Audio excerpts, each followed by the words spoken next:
Yes, you absolutely should watch Dragon Ball Daima. If you have like any level of love for Dragon Ball at all, you should absolutely watch Dragon Ball Daima. So in this video, I just kind of wanted to go over Dragon Ball Daima. So far, we're about 12 episodes in. I've been wanting to go over like what I'm liking about it, what I'm not liking about it, and I'm already gonna say that there is more that I am liking about it than not liking about it.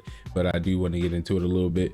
But like I said before, if you have any care of Dragon Ball, watch Dragon Ball Daima, because I've been seeing there's been like weird conversations going on online. I've been seeing is like some people like not caring about Dragon Ball Daima because Goku or Vegeta and everybody's been turned into kids and everything, or everybody's saying like they're trying to make it like GT 2.0. But if you actually watch the show, I get more like original Dragon Ball mixed with Dragon Ball Z vibes more than GT anything. I think people just kind of ran with GT before he did. People were saying it was GT 2.0 before the show even came out. So I think people ran with the whole GT 2.0 thing because Goku was a kid again. But again, this time everybody's a kid. It's not just Goku, but it's still more OG Dragon Ball than GT anyway. So I'm just gonna start off with some of my likes. Now, one of my first likes is the setting of the show is in the Demon Realm. I remember as a kid watching the Buu saga when Gohan is fighting Dabura and they get teleported to the Demon Realm by Babidi in the show.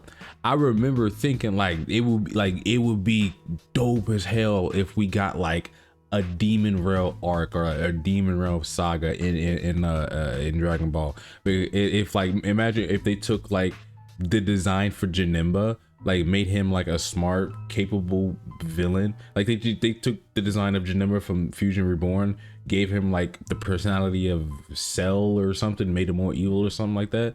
Like I think that would have been like made for like a dope ass arc, like a Demon Realm arc. But now like we're actually like getting more stuff in the Demon Realm, and we're not just getting information about the Demon Realm, we're getting information about the damn multiverse. We're getting we're in this show, we find out that the Demon Realm existed like way before any of the universes existed any of itself, like any of the 18 universes existed, because remember there used to be 18 before Zeno wiped out 6 of them. But the Demon Realm was around before all of that, so we just find there's a whole bunch of lore dumps, a whole bunch of canonical like loop, that's not the word, like a bunch of pieces that form together in this show that just kind of connects to Dragon Ball Super. And I feel like that's what this show is like trying to do. And a lot of the times, like I remember in the first episode when they were talking about the Patara earrings and how Capito Kai and Supreme Kai were unfused, because remember at the end of the Buu saga they're supposed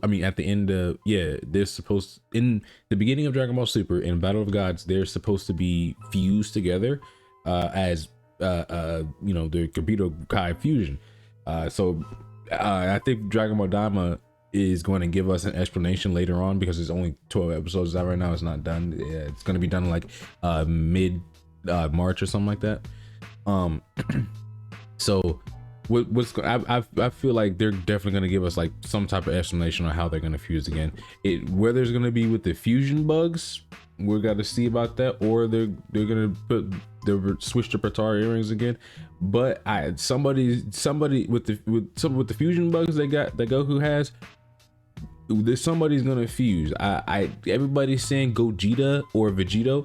I don't think it's gonna be either one of them. If it's gonna be a new a Goku or Vegeta fusion, I think we can be in for a new character here, bro. No cap. I think it can be like not neither one Goku or Vegeta. I think it could be a whole new fusion character. I don't know. Let's wait and see. Let's wait and see.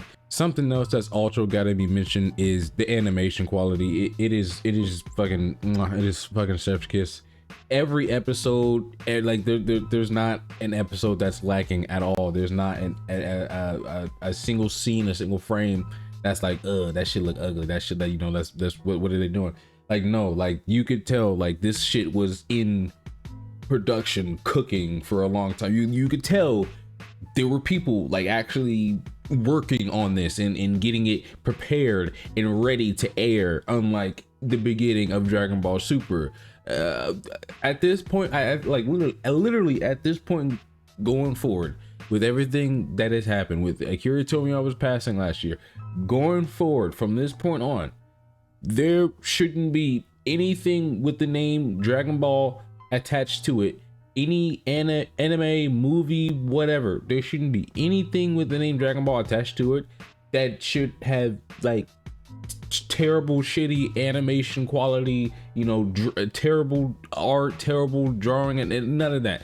Everything that gets worked on that is Dragon Ball needs to have the absolute A1 top players on it. Okay, we need from this point going on, I need either Daima animation for a return of Dragon Ball Super, or I need Broly movie. You give me Broly movie or Daima, I'm cool with either or. I could take either or. And of course, who cannot be a fan and absolutely love Super Saiyan 3 Vegeta?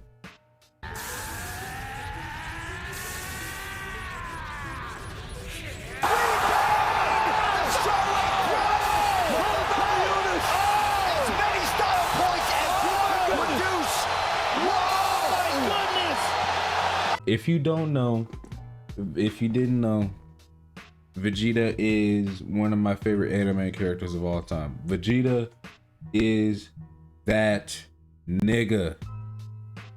Stop playing with Vegeta, bro. Like, I don't care, bro. I don't want to hear the, oh, Vegeta's never been the main villain, or oh, Vegeta always gets jobbed out. He's a jobber, or he's always second best to Goku, bro. Stop, shut up.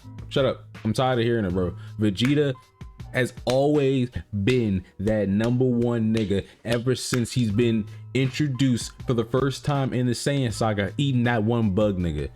Ever since Vegeta was eating that one bug nigga, even with his colors, what is even the correct colors in the old animation, Vegeta's always been that nigga, bro. Stop playing with my nigga Vegeta, bro. I mean, just look at the way he destroyed Tanagami 2.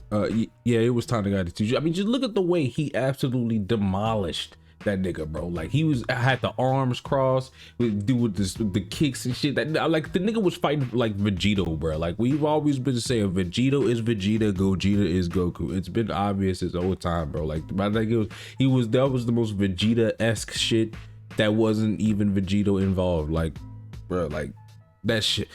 Best episode 12 so far is the best episode of Dragon Ball Daima. We ain't getting a new episode this Friday. I'm recording this on Thursday, but we ain't getting a new episode this Friday. They took a week break for I guess for us to simmer down. They're taking the Invincible season 2 route, where they had to take a 4-month break because the audience apparently just needed a cool down after episode 4. I mean, yeah, episode 4 was fire. I mean, it's not like it was boring. It was definitely a fire episode, but damn, did we really need 4 months of cool down?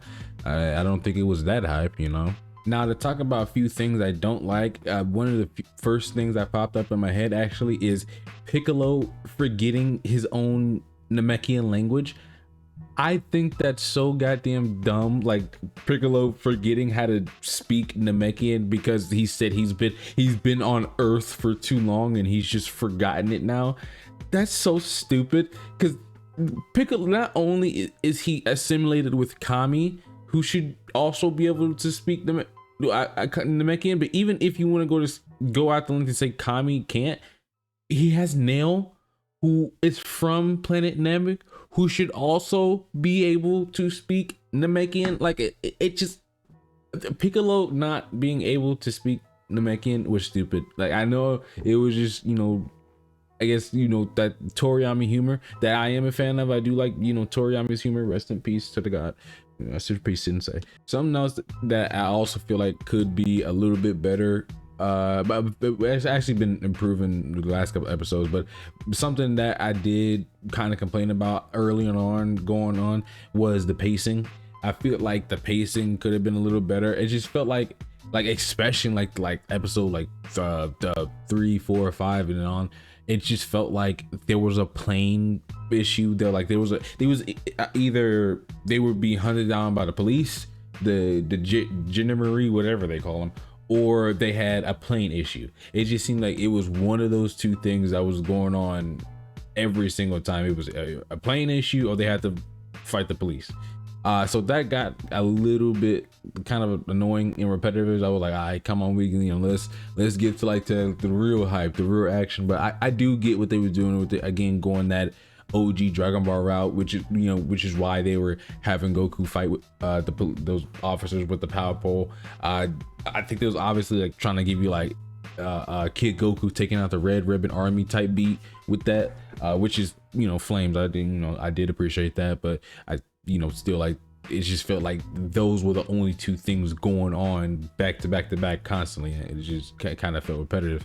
But once it got to I want to say like episode 8, when Goku fought Tamagami 3, Tamagami 3 was, I'd say the pacing has been pretty good there on out. I did slow down a little bit, like episode 10ish, a little around there, but again with episode 11 and 12 it picked right back up.